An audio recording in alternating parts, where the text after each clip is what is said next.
Muy bien, hermano. Muy buenas noches a todos y gracias por conectar con nosotros en este estudio del libro de Éxodo. Llegamos ahora a capítulo 20 y los 10 mandamientos que se llaman las 10 palabras. Y la cuarta palabra es la de la ley. Comienza la parte de los 10 mandamientos que tratan más las obligaciones que Dios exigió de los hombres entre sí mismos, o los israelitas entre sí mismos. Entonces vamos a leer del versículo 8 al 11. Así leemos: acuérdate del día de reposo para santificarlo. 6 días trabajarás y harás toda tu obra, mas el séptimo día es reposo para Jehová tu Dios. No hagas en él obra alguna. Tú, ni tu hijo, ni tu hija, ni tu siervo, ni tu criada, ni tu bestia, ni tu extranjero que está dentro de tus puertas. Porque en 6 días hizo Jehová los cielos y la tierra, el mar y todas las cosas que en ellos hay, y reposó el séptimo día. Por tanto, Jehová bendijo el día de reposo y lo santificó. Lo que leemos en este texto no es que Dios desde el principio obligó a todos los hombres a guardar este día de reposo, sino lo que dice es que Jehová reposó en el séptimo día y lo santificó. Dice a Israel, no hagas en él obra alguna. El mandamiento, lo que Dios mandó a Israel hacer era de no trabajar el séptimo día. Esto fue una parte del pacto que Dios hizo. Comenzó a hablar de este pacto en capítulo 19.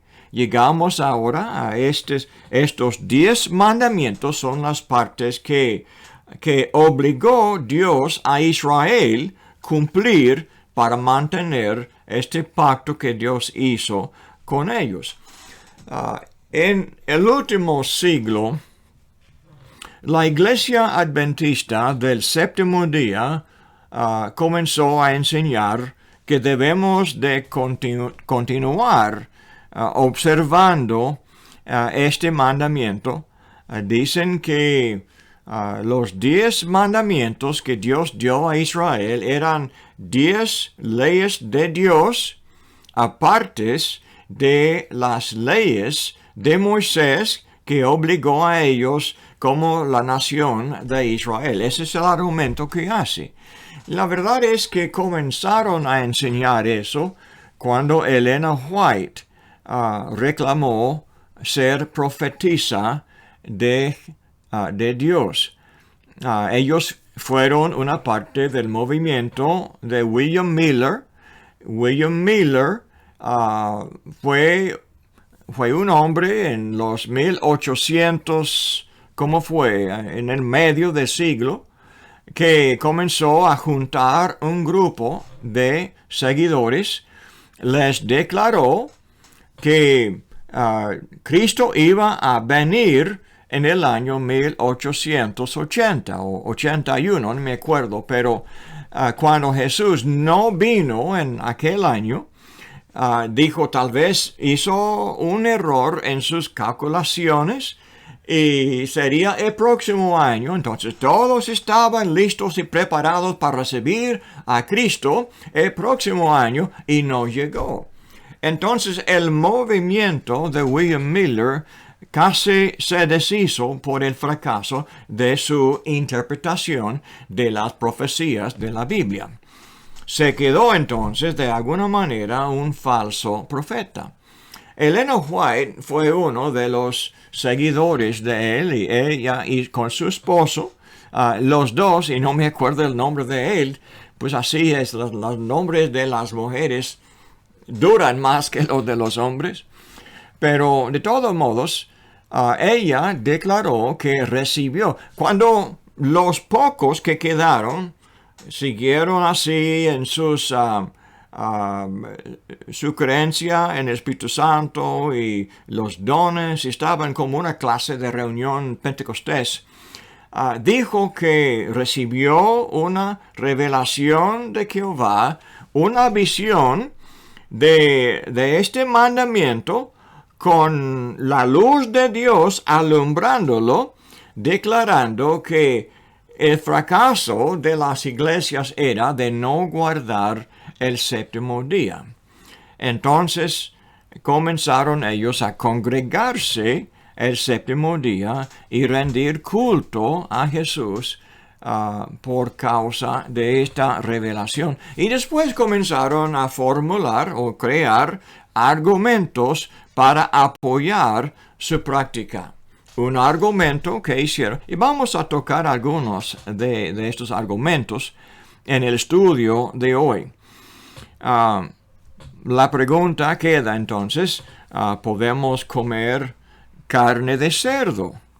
Pues esto no fue una parte de la revelación, pero los adventistas nos desaniman, dicen que no es bueno comer la carne del cerdo, porque Dios cuidaba a Israel y evitó mucha enfermedad por prohibir el comer la carne de los animales inmundos, y uno de ellos eran el cerdo. Aunque vemos en el Nuevo Testamento que Cristo declaró limpio todos los animales para comer. Mandó a Pedro en Hechos capítulo 10 de matar y comer los animales inmundos. Y Pedro no quería. Nunca había comido animales inmundos, pero Dios dijo lo que Dios mismo limpió, que él no debía de llamar inmundo. Entonces declaró Cristo, todos los animales son iguales, no hay carne inmunda. El problema de este movimiento, y no es solamente el movimiento adventista, más y más entre las iglesias que se llaman protestantes o independientes, por la radio, más y más gente están enamorados de la ley de Dios que Dios dio a Israel. La ley de Moisés, las leyes de la dieta, las leyes de las fiestas y también la ley del sábado y casi toda la ley. Es un movimiento que vuelve al primer pacto que Dios hizo con Israel.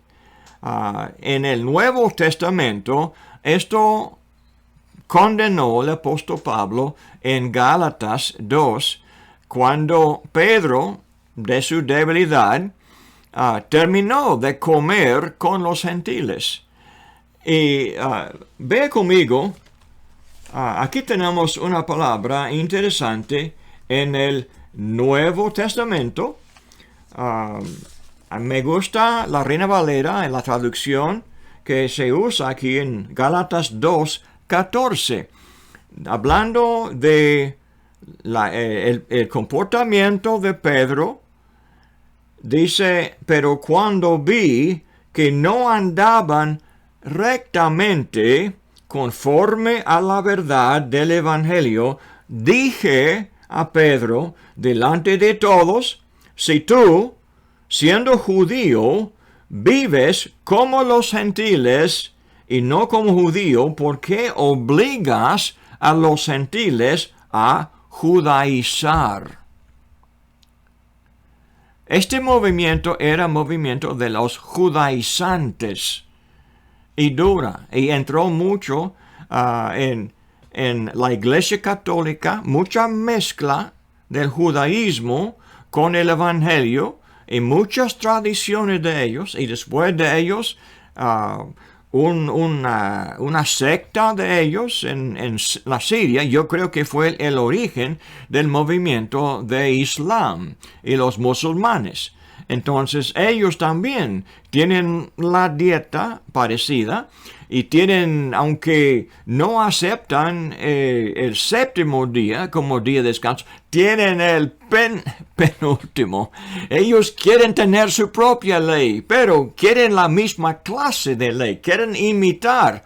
Tienen las leyes del judaísmo, pero con cambios. Y los judíos, la tradición era de orar hacia Jerusalén 3 veces el día, ¿verdad?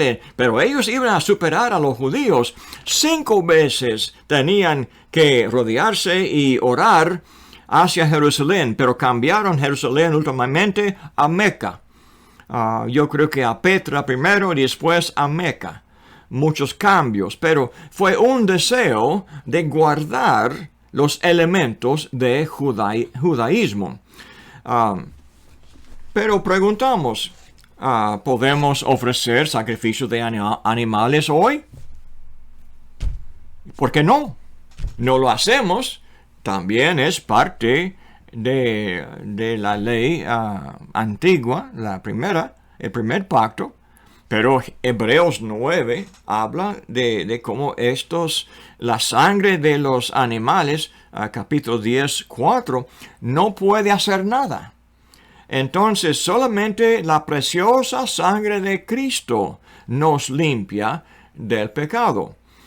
La otra cuestión que surge es del diezmo. En las iglesias protestantes hay casi universal esta costumbre de exigir el diezmo, diezmar.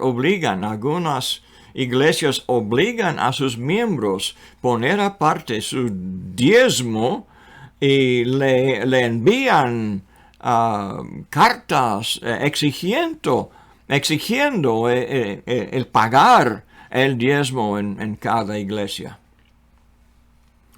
El Señor en el Nuevo Testamento no obliga a los cristianos a guardar ni el sábado, ni la dieta, ni las fiestas, ni el diezmo.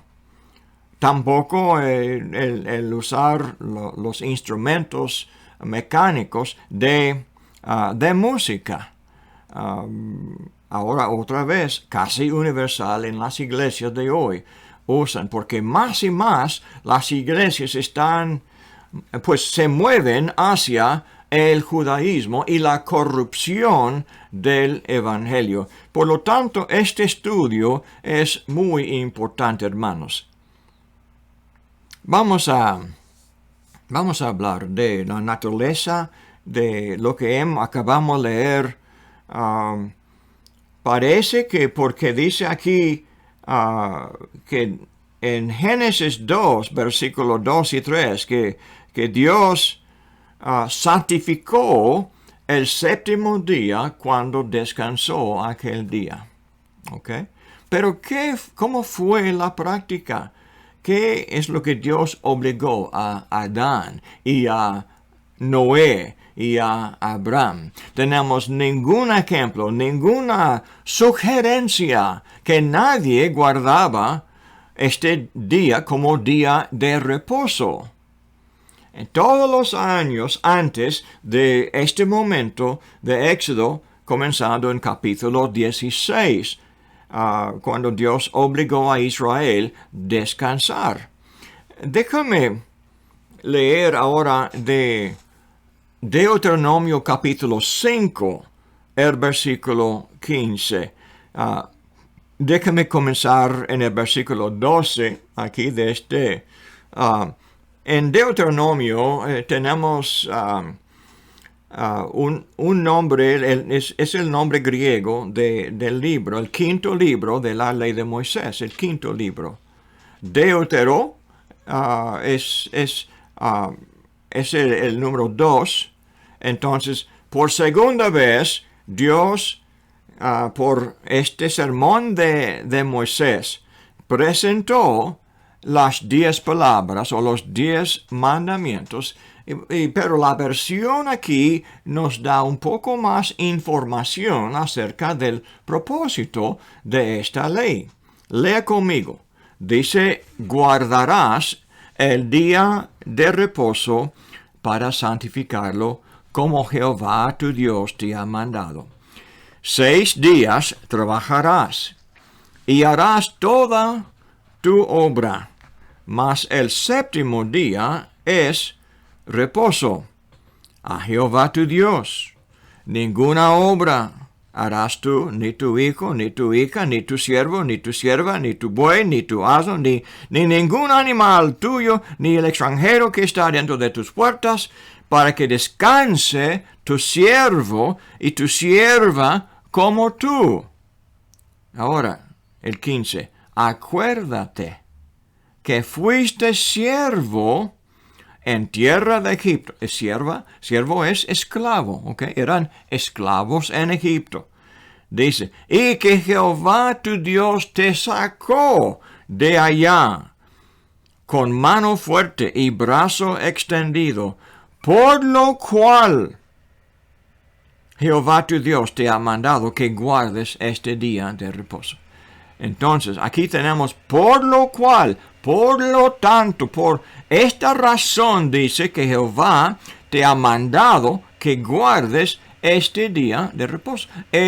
La razón, el motivo de imponer esta ley sobre ellos era de recordarles de lo que Jehová hizo por ellos. Y en todo el resto de la Biblia hay repetición de este concepto. Siempre fue un pacto entre esta gente en este momento, como recordatorio o memoria de lo que Dios hizo en los capítulos anteriores de Éxodo. Cuando dice ahí, cuando manda a ellos, pregunto, ¿podemos nosotros obedecer lo que Él mandó a ellos? Dice, acuérdate que fuiste siervo en tierra de Egipto. ¿Puedo yo acordarme de ser siervo en la tierra de Egipto? Como una parte de observar el Salmo, ¿puedo yo recordar que yo fui esclavo? No puedo, porque nunca fui siervo en Egipto. Lo hace imposible. Además, la ley que Dios dio a ellos, también tuvo el castigo de muerte para la persona que no observara la ley. ¿Practicamos esto? Por supuesto que no. Nadie de los hombres practica el apedrear a la persona que trabaja en el día de descanso. Han cambiado mucho esta ley, no guardan eso, reclaman que debemos de congregarnos y rendir culto a Dios en aquel día, pero nada aquí exige que haya culto en aquel día, que tengamos una reunión, que nos congreguemos en aquel día. Ahora lee conmigo adelante en capítulo 31 de Éxodo, capítulo 31 y el versículo 12. Explica otra vez Moisés el propósito y el diseño de esta ley. Habló además Jehová a Moisés diciendo, tú hablarás a los hijos de Israel diciendo, en verdad vosotros guardaréis mis días de reposo, porque es señal entre mí y vosotros por vuestras generaciones, para que sepáis que yo soy Jehová, que os santifico. Así que guardaréis el día de reposo, porque santo es a vosotros. El que os profanare de cierto morirá, porque cualquiera que hiciere obra alguna en él, aquella persona será cortada de en medio de su pueblo. Así explicó Moisés en ese mismo libro, capítulo 31. Dice, es señal entre Dios y la nación de Israel. Únicamente con él, con ellos y sus generaciones, los descendientes de Israel. Era para ellos y sus generaciones. Capítulo 30 también usa una palabra que se menciona como tal vez razón que debemos nosotros también guardar.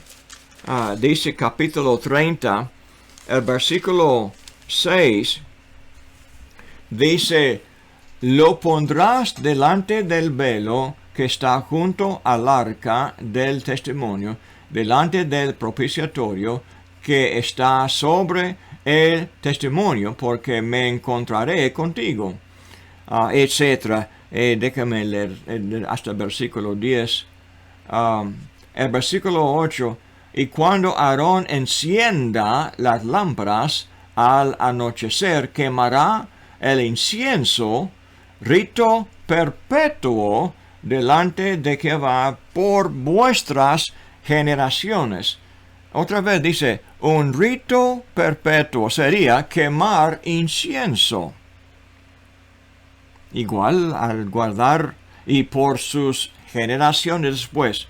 Entonces, el argumento aquí en capítulo 30 es que el uso del incienso también sería perpetuo. Usamos el incienso, entonces, ¿usan los adventistas incienso en su culto? ¿Y por qué no? También en capítulo 12 de Éxodo leemos de la Pascua y dice que también que la Pascua sería en el versículo 14, 12, 14, dice, y este día os será en memoria y lo celebraréis como fiesta solemne para Jehová durante vuestras generaciones por estatuto perpetuo. Lo celebraréis. Porque no celebramos la Pascua entonces, porque entendemos, hermanos, que esto fue una sombra de la muerte de Jesús. Jesús cumplió las figuras, cumplió el significado de la fiesta. Yo sé que hay entre los protestantes un movimiento para renovar esta costumbre de guardar la Pascua. ¿Y qué vamos a hacer? Vamos a llevar el cordero y degollarlo y ofrecerlo como sacrificio a Jehová.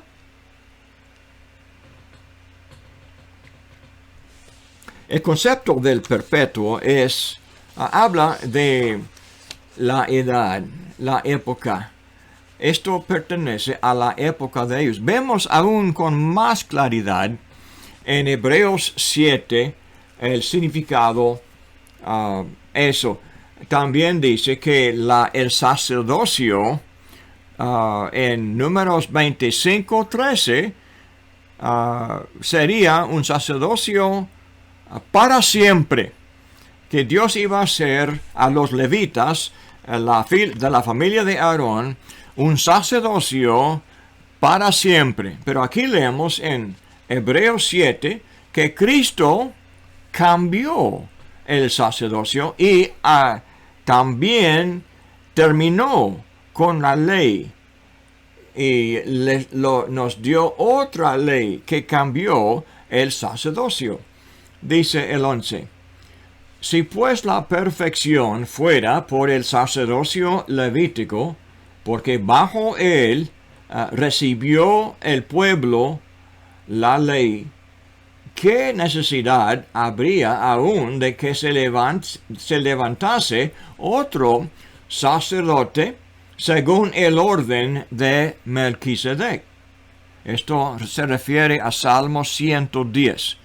Un salmo de David nos da la profecía que Dios tenía el plan de levantar un sacerdocio según el orden de Melquisedec. Ahora cita el escritor de Hebreos en el Nuevo Testamento, hablando de eso, hablando a los judíos de lo que ellos pensaban era perpetuo o para siempre, y dice, entonces, si fuera así, ¿por qué hubo esta profecía de Salmo 110 del rey David? Leyendo adelante dice, y que no fuese llamado según el orden de Aarón. El 12, porque cambiado el sacerdocio, necesario es que haya también cambio de ley. La ley cambió, aunque fuera ley perpetua. Dios cambió aquella ley por cumplir la ley, como dice Jesús en Mateo 5. Dios no iba a abolir la ley, pero iba a cumplir la ley, y cumpliendo la ley, entonces la ley, la primera, el pacto primero llegó a ser obsoleto, como dice el profeta Jeremías. En Hebreos 8, donde estamos ahora, el próximo capítulo, después de hablar del sacerdocio, en capítulo 8, el escritor habla de la profecía de Jeremías en versículo 7.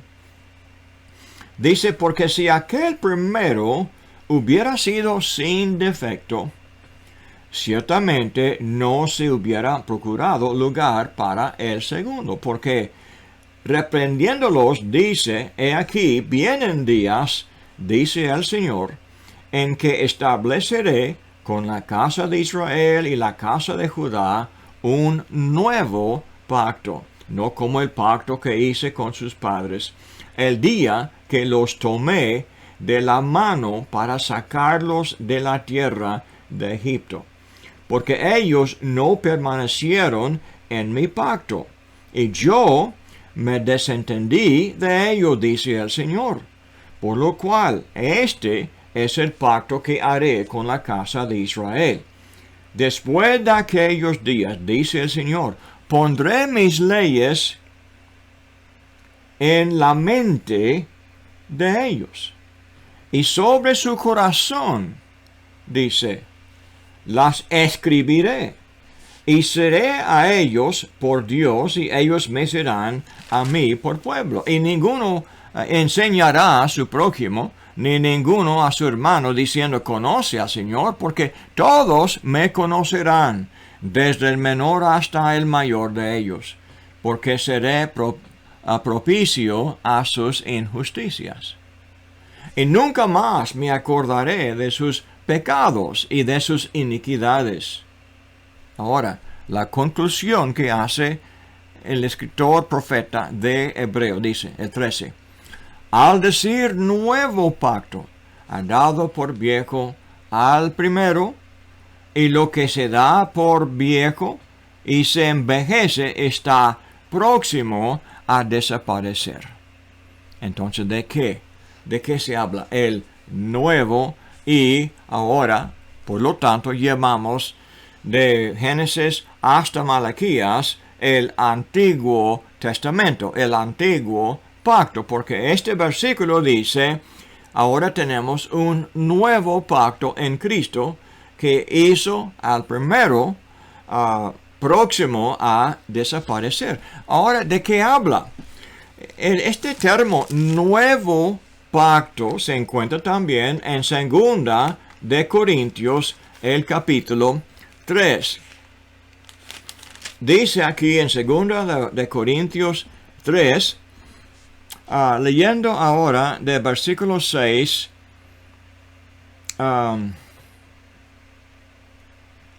dice, el cual asimismo nos hizo ministros competentes de un nuevo pacto, no de la letra, sino del Espíritu, porque la letra mata, mas el Espíritu vivifica.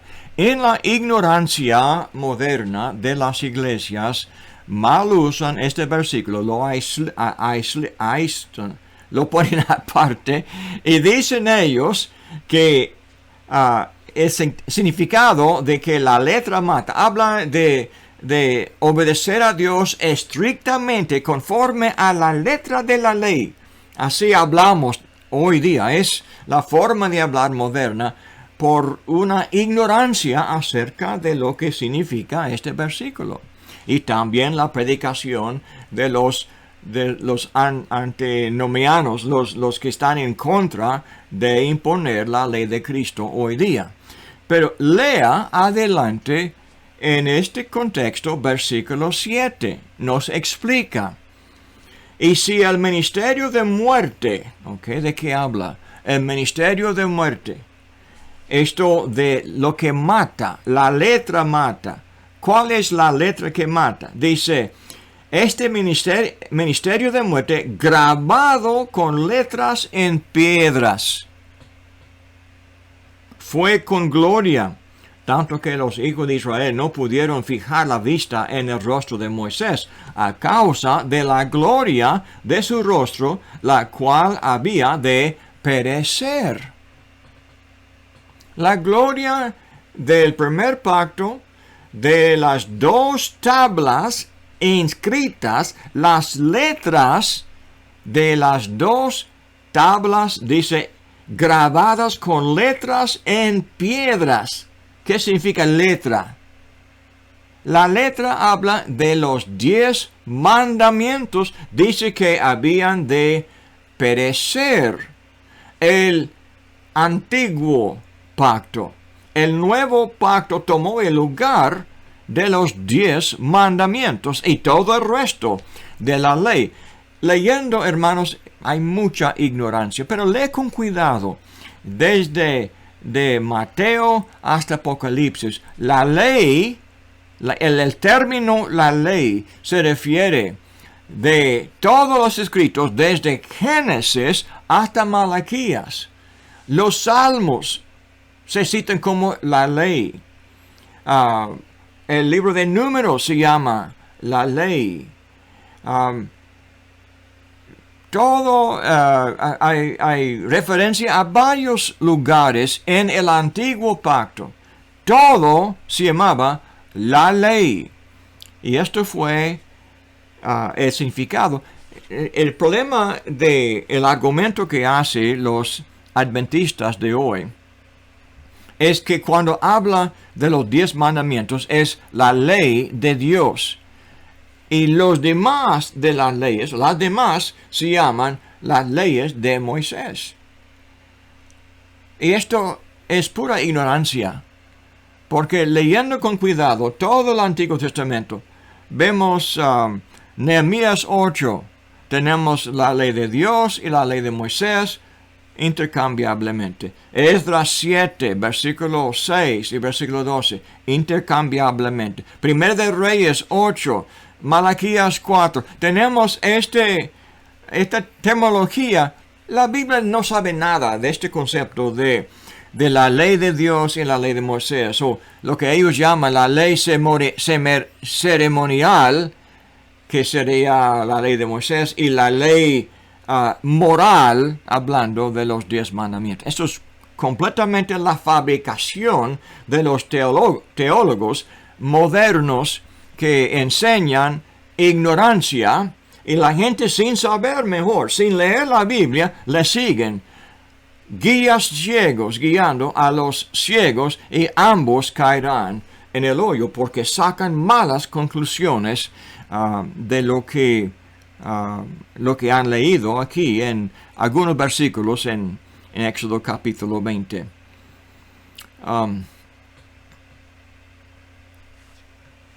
Déjame ver qué más. Quería leer también de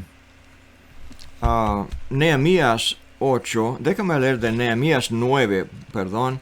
Nehemías capítulo 9. Iba a leer esto hace poco. Nehemías 9, el versículo 13.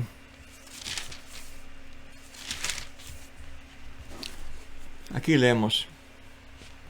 Ahora, Nehemías recuerda, fue escrito Nehemías en los últimos años de la historia del Antiguo Testamento. ya Dios les había castigado.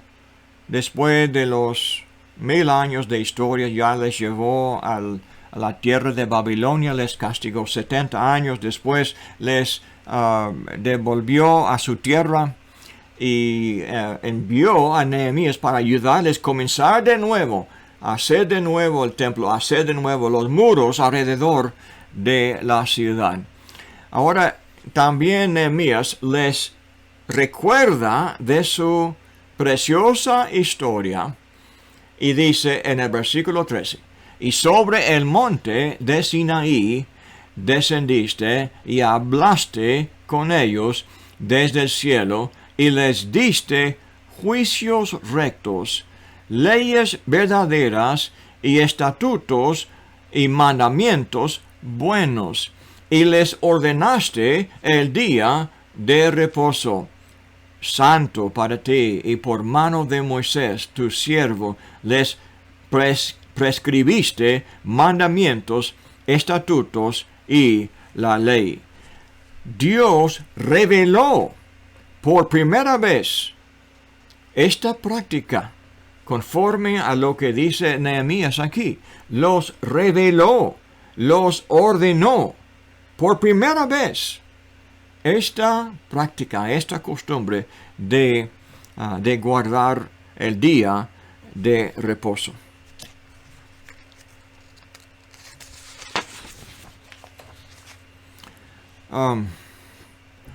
Vamos a tocar entonces algunos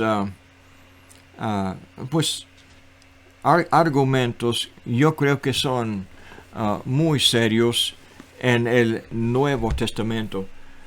La cuestión de judaizar, acabamos de leer de Gálatas capítulo 2, el versículo 14.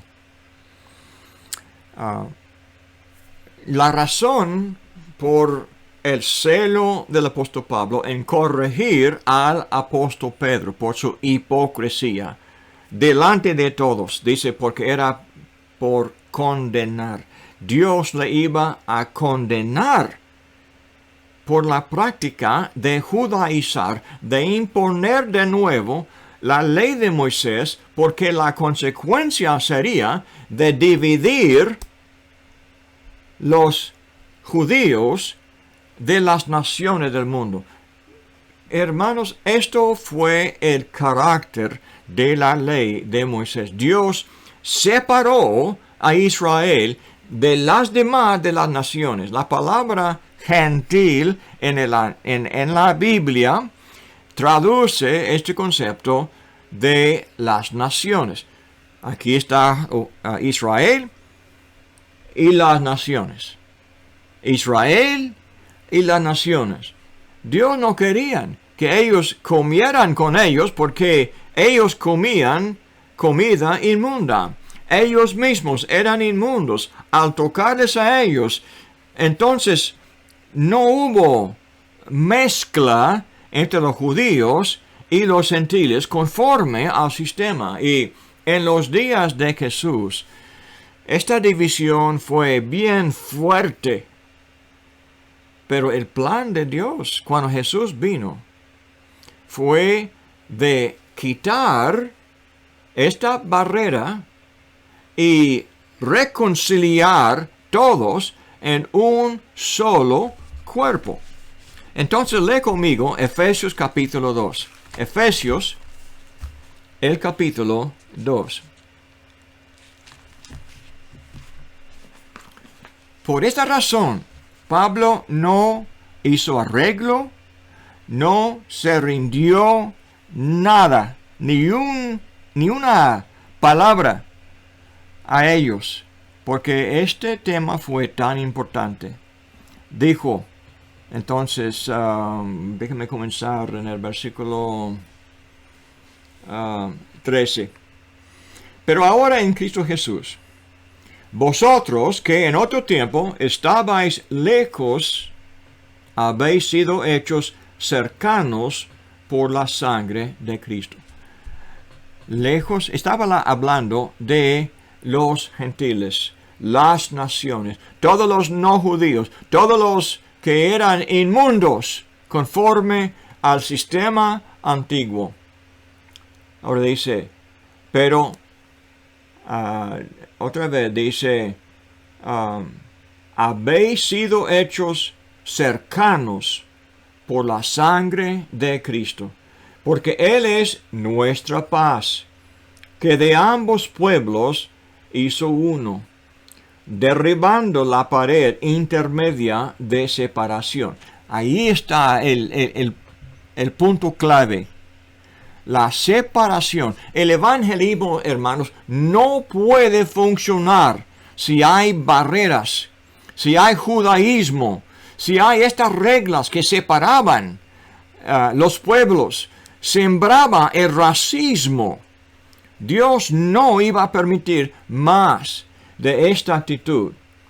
Entonces dice, porque Él es nuestra paz, que de ambos pueblos hizo uno, derribando la pared intermedia de separación, aboliendo en su carne las enemistades, la ley de los mandamientos expresados en ordenanzas, para crear en sí mismo de los dos un solo y nuevo hombre, haciendo la paz, y mediante la cruz reconciliar con Dios a ambos en un solo cuerpo, matando en ella las enemistades. Y vino y anunció las buenas nuevas de paz. Y a vosotros que estabais lejos y a los que estaban cerca, esta forma de hablar habla del evangelismo, el deseo de llevar estas buenas noticias a todo el mundo, para que todo el mundo también tuviera esta paz con Dios y paz entre sí mismos. Aquí vemos la pasión en las palabras de este hombre evangelista, este apóstol de Cristo, evangelista a los gentiles, a las naciones del mundo, como en la gran comisión. Acuérdense de la gran comisión en Mateo capítulo 28, el versículo 18, comienza con la declaración que Cristo ahora tiene toda potestad.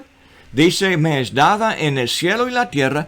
Por tanto, ahora el Rey de Reyes manda, dice, por tanto, id y haced discípulos a todas las naciones, bautizándolos en el nombre del Padre, del Hijo y del Espíritu Santo, enseñándoles que guarden todas las cosas que os he mandado, y aquí yo estoy con vosotros todos los días hasta el fin del mundo. Tenemos que hacer discípulos.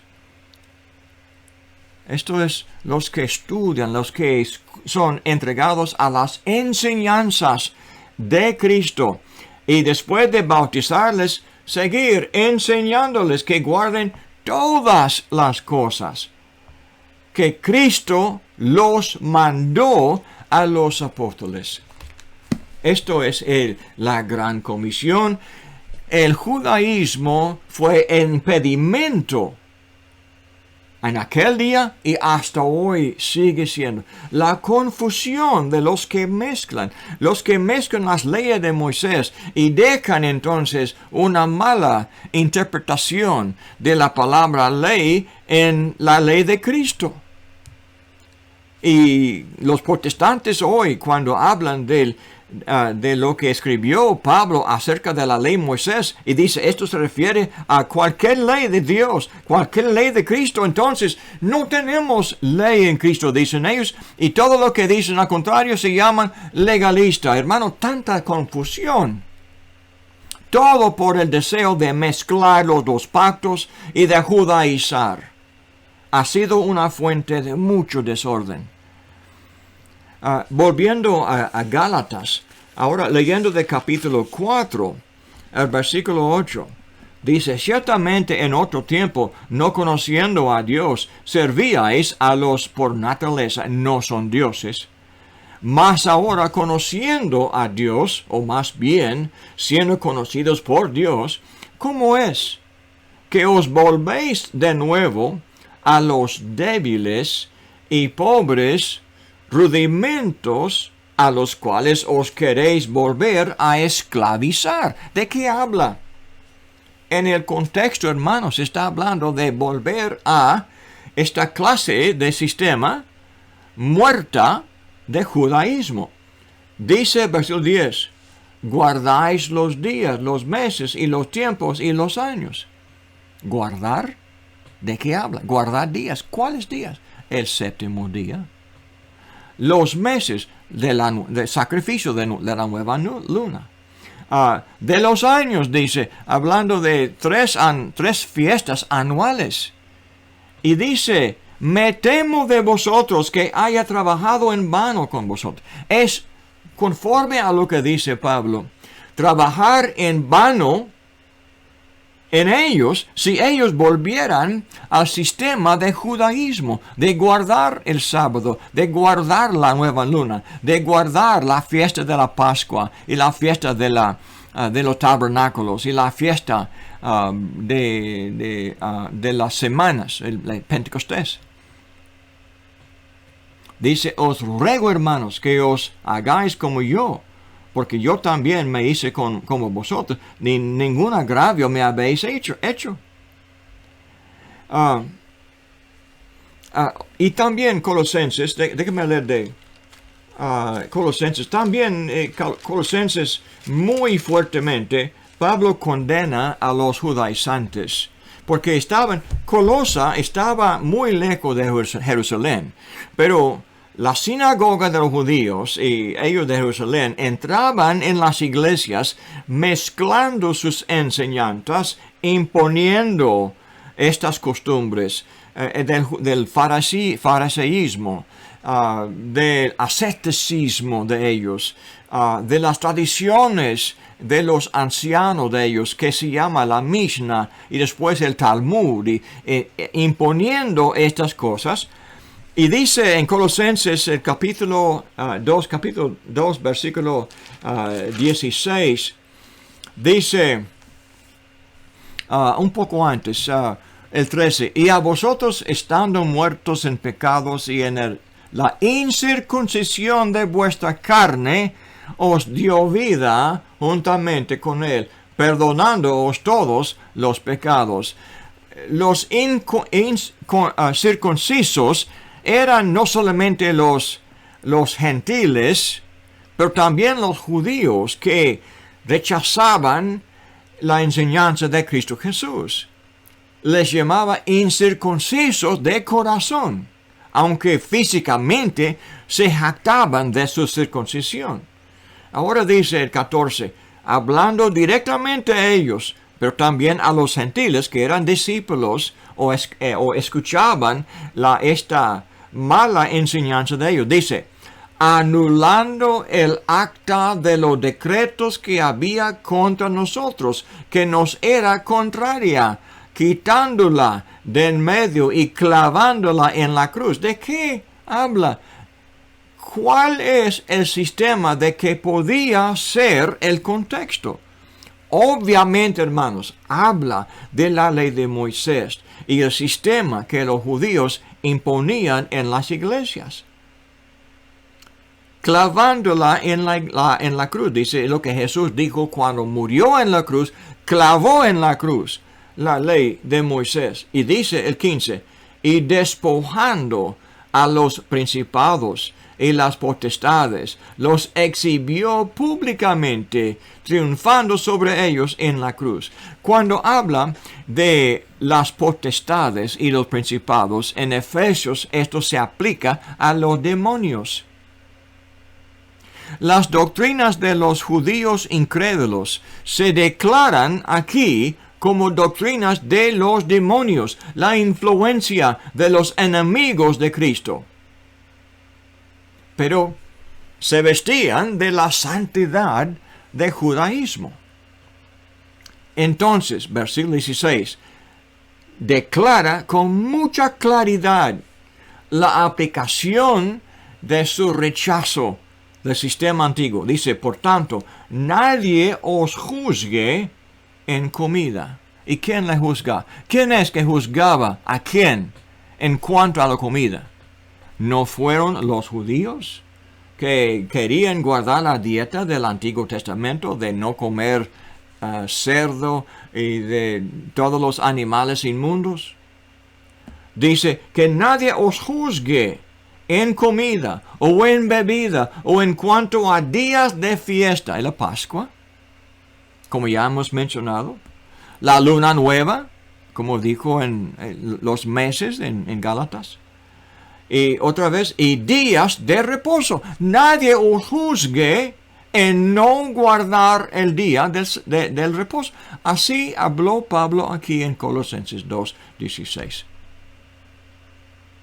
¿Qué hacen los adventistas? Nos juzgan por no guardar el día de reposo.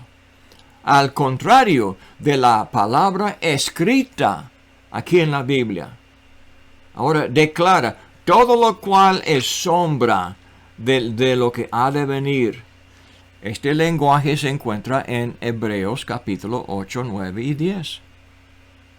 Estos detalles que nos dan el libro a los hebreos. Los detalles de la ley, dice, estos eran sombras de lo que había de venir. Dice, pero el cuerpo, tenemos sombra y cuerpo. Pasa la luz por el cuerpo y tira una sombra. ¿Cuál es el cuerpo y cuál es la sombra? ¿Puede tocar la sombra? No existe. No, es algo que se ve, pero no existe. Lo que está sólido, lo que es firme, es el cuerpo. El cuerpo es de Cristo. Dice, nadie os prive de vuestro premio. Esta enseñanza prive a uno de su premio afectando humildad. Parecen muy humildes, muy santos, llevan su ropa especial, su corona y sus títulos y sus honras, y un hombre honra al otro hombre, y son doctores, etcétera, etcétera, etcétera. Así son los hombres, pero usan eso para ir afectando humildad, para, dice, os prive de vuestro premio. ¿Cuál premio? El premio de la vida eterna, el premio de lo que el Evangelio nos ofrece. Metiéndose en lo que no ha visto, vanamente hinchado por su propia mente carnal. Es carnal porque no es de Dios, es de hombres. No haciéndose de la cabeza, en virtud de quien todo el cuerpo, nutriéndose, uniéndose. Todo el Evangelio nos alimenta para crear la imagen de Cristo, el amor de Cristo, el acercamiento entre los hombres de todas las razas, todas las lenguas. La unidad de la raza humana es posible solamente por medio de Cristo. Y cualquier corrupción del Evangelio impide el éxito de esta reconciliación entre los hombres y mujeres de la tierra. No queda más tiempo, hermanos. Hay otros argumentos que hacen. Déjame mencionar. Jesús guardó el sábado, pues él vivió bajo la ley de Moisés. Cuando murió, esto terminó el sistema. Jesús era el Señor del sábado. Para decir que Él es Señor. Él podía establecer, podía quitar, y lo hizo. El sábado ocurre 59 veces, pero nunca como abolido. Sí, está abolido. Sí, esto es una mentira, es pura ignorancia. Pablo observó el sábado. En Hechos, no observaba. Es que los judíos se congregaban en las sinagogas el sábado. Pablo, siendo judío, se aprovechó del de esta práctica para enseñarles el Evangelio. Y un texto más, Hebreos 4, 9 al 11. Dicen, Hebreos 4, 9 al 11. El contexto, hermanos, habla del cielo como nuestro descanso. El día de reposo para nosotros es el cielo en el contexto. Pero sin hacer caso del contexto, los judaizantes, mayormente los ebionitas, otros de Siria, tienen su traducción en el arameo que declara en versículo 12 que, déjeme leerlo, en el 9 dice, el 9, por tanto queda un reposo para el pueblo de Dios, hablando del cielo. Pero ellos han cambiado el versículo y dice, queda que los cristianos observen el sábado, el día de reposo. Entonces, los judaizantes tienen sus propias traducciones. Y hay gente hoy día que buscan la influencia de estos judaizantes en sus traducciones. Son muy antiguas. De las traducciones más antiguas de la Biblia son estas de Siria, del arameo. Pero quienes hicieron eran judaizantes. Eran una distorsión del contexto. Nada se dice aquí de observar el día de reposo. Todo es aplicación del reposo que Dios dio a Israel en la tierra prometida. Y también nosotros nos dará, porque la palabra sábado significa reposo, día de reposo. Nuestro reposo, nuestro sábado será en el cielo. Entonces ya terminó la hora, hermanos. Gracias por su atención y su paciencia. Espero que han sido de edificación estas palabras de explicar la cuarta palabra de Dios, y que Dios los bendiga.